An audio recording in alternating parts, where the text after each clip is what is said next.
If you've ever had a strong feeling about something, an intuitive gut feeling, and found yourself wondering, is this really my intuition?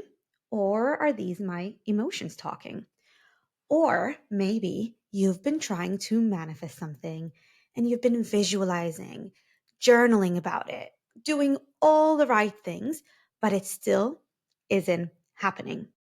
If that's you, this video is for you.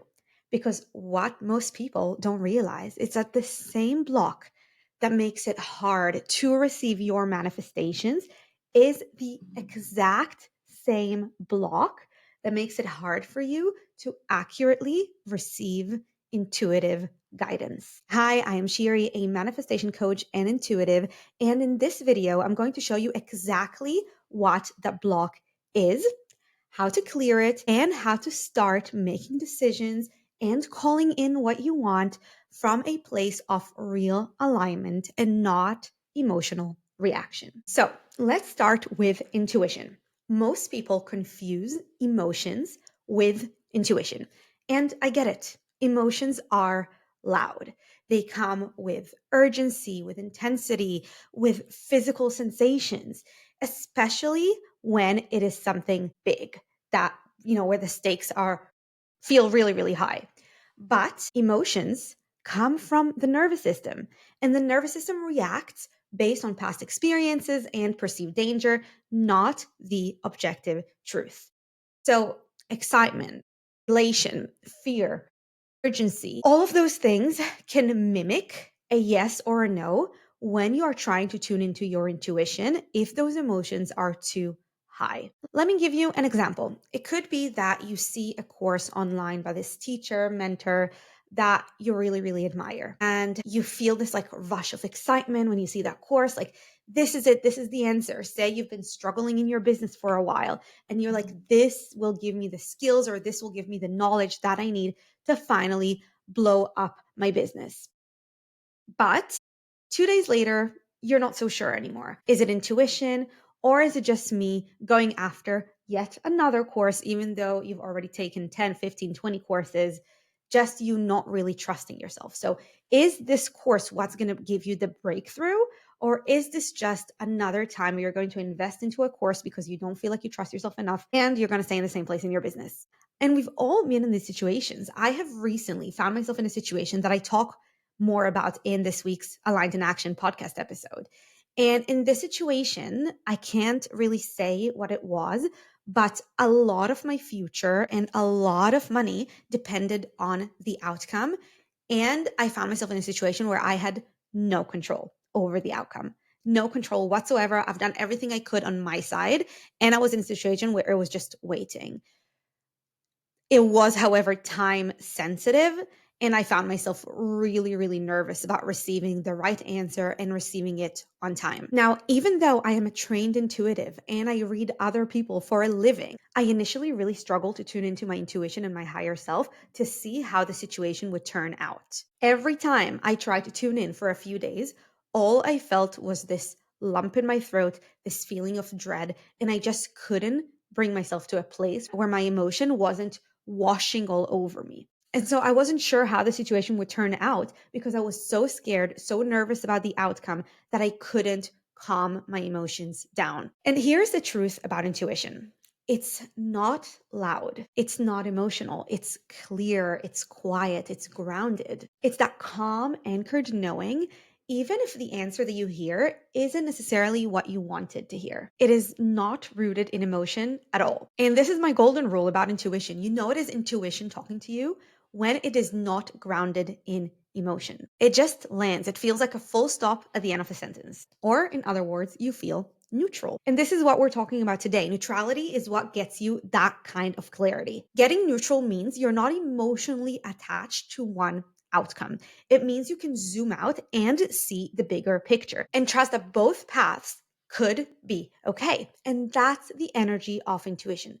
So, for example, say you want to tune in and see if the person you're dating is the love of your life. Say you're really, really excited about them and you want them to be that person so bad, that will cloud your intuition.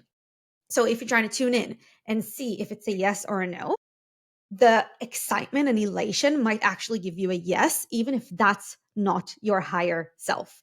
So, in that case, I'd want you to lower that excitement and actually emotionally connect to all the good that would come to you if this person isn't the love of your life. Maybe, for example, you've actually wanted to go traveling the world before you met them. And if you got into a serious relationship with them now, you wouldn't be traveling the world. And this like big dream of yours would not happen, right? There could be so many things. Everything in this world is good and bad together. There's no such thing as something that's just fully good or fully bad. Everything has both. It's a law of the universe. So when it comes to the situation when you're really, really excited or elated, I would want you to find all the reasons for why, if it doesn't happen, or if you choose a no or whatever, that will actually be a good thing. And that's also the energy that allows manifestation to happen. Let's say you are interviewing for a job and you want the job, but you're not gripping it. You're thinking, if I get it, amazing. If I don't, I'll be guided to something even better. If you are thinking this way, you are a lot more likely to get the job than someone who is super elated, super excited. Because the moment you're gripping what you want, you're actually in fear. You are in lack. You're saying, I need this or else, right? So, what this is telling us is you shouldn't get too excited, elated, or in a mode of anticipation when you are manifesting something. This brings about desperate energy. If you truly have the thing, you're not elated, right? You're neutral. It is obvious to you that it's yours. So if you're super elated, anticipating all of that, by definition, you are going against all the rules of manifestation because you are not embodying the person who already has it. For example, if you are manifesting a house. So I can give you an example about myself. We bought the house 5 years ago. And it wasn't an easy road, right? And I was manifesting the house, and for a while it wasn't working. And I know I was in such desperate energy. And I got myself, and I didn't know this now. I'm just realizing I did it without even knowing this method that I'm teaching you. But I got myself to see all the reasons for why, if we actually didn't find our dream house and had to stay in our small little flat for another year, 2 years, 3 years, whatever, how that would actually be amazing for us. So I was like, okay, we can save more money in the meantime. We actually really like this flat. Yeah, it's small, but it has a nice view. The flat is in a really good location. We probably won't be able to afford a house in this good of a location. So I was basically finding all the reasons for why, if we don't find the house that we want, if we have to rent the flat for another year or two, that would actually be a good thing. And guess what? Shortly after, we found the house of our dreams, and here we are. And I want you to understand, detachment doesn't mean that you don't care about the outcome. It means that you care enough to trust that what's meant for you cannot miss you. And it means that you are on a high enough spiritual level to see the good and bad in everything and not detached to one specific way, because you know the universe is looking after you. Now, what I said here about being elated and excited, the same could happen for being really, really scared about an outcome or really negative, because we know that we manifest the good and the bad. So, say you are really worried about, I can give you again, an example about myself. So, when I was growing up, I was going through a lot of trauma with my family and my parents actually lost the house that we lived in when I was about 12 years old. And I think ever since I've had this like big attachment to having my own place and this massive fear of losing it all.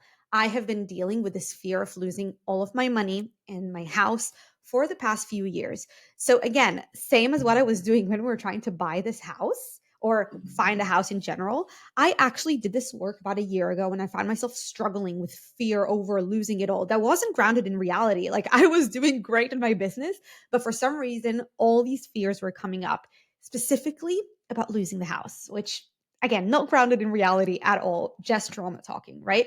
So again, I told myself to sit down and think about all the reasons for why that would be great. So again, this house is nice and big, but there was something about the flat that we lived in a few years ago that felt so nice and cozy. So I was like, okay, if we lost this house, like literally we lost all of our money, we had to sell this house, we would have to rent a small flat. Nice. That would be really cozy. Also, personally, by my human design, I am a mountains person. So I like to see things from a high view. And we obviously live in a house on the ground. And I've always missed this thing of like just having a view. So, okay, great. I could go back to living in a place with a nice view and a balcony. Another thing that I was thinking about is I know and I trust myself that I'll always be able to make the money again and buy another house. And how great of a story would that be If I lost all of my money, we had to sell the house, and then we made enough money again, like in a very short time, and bought an even bigger house, right? So I got myself neutral. I got myself to a point where I wasn't scared anymore about losing the house or losing all of our money because I saw how that could actually be great for us. And I know there's all this talk in the manifestation world about being positive and positive energy all the time. You see it in the Abraham Hicks books, you see it in The Secret and The Power. And again, I love all of these books, but they give you the sense of like you have to constantly be positive. And that is not necessarily true. Now, of course, yes, we need to be positive, but when you are manifesting something on or when you are tuning into your intuition, you actually don't want to be super positive, excited, happy. You want to be neutral. When you come from a neutral place, nothing can shake you. Your intuition will speak to you very clearly, and your manifestation will happen faster because you're aloof, right? You don't care because you are actually coming from a place of, I'm good, I'm good. And that's the most magnetic energy. So, how do you get to that place of emotional neutrality? We want to flip the script. If you're scared that something will happen or won't happen, ask yourself, how could that actually be the best thing for me? Train your brain to see possibility where it once saw fear. So, whether your emotion is on the high or on the low, we always want to go to the other side, find how the opposite would actually be awesome. And that way, you're not high, you're not low, you're meeting yourself in the middle. Another thing that I recommend you do is regulate your nervous system regularly. So use tools like breath work, EFT tapping, or just grounding practices like walking, placing your hand on your heart, earthing. The calmer your body feels, the clearer your intuition becomes, the more neutral you are, and the easier you will manifest as well. Now, what if you are trying to get intuitive guidance, but you just cannot get neutral? What if you're in the emotion and you cannot see clearly no matter what? And that will happen when the situation is very high stakes, a lot depends on it. That's when you might just not be able to neutralize your emotion, at least not fast enough. And that's when it's so helpful to have someone outside of the emotional charge, someone who can read your energy without the noise. And sometimes we're just too close to the situation to hear out the truth, and we need support to access it. And this is exactly the work that I do in my intuitive clarity and guidance session. So if you're in a season of big decisions or you feel stuck between your emotions, your inner knowing, you just don't know what the next best step for you is, this is the work that we can do together. In these sessions, I help you reconnect to your alignment, reflect what's true for you, reflect what's keeping you stuck, and give you the energetic and the physical tools to shift your timelines quickly, to shift into your desired reality really, really fast. To book a session, click on the link in the description box. And if this resonated, let me know in the comments and subscribe to my channel. On my channel, I share tools and lots of valuable information about intuition and manifestation. So if you're into those things, make sure you subscribe.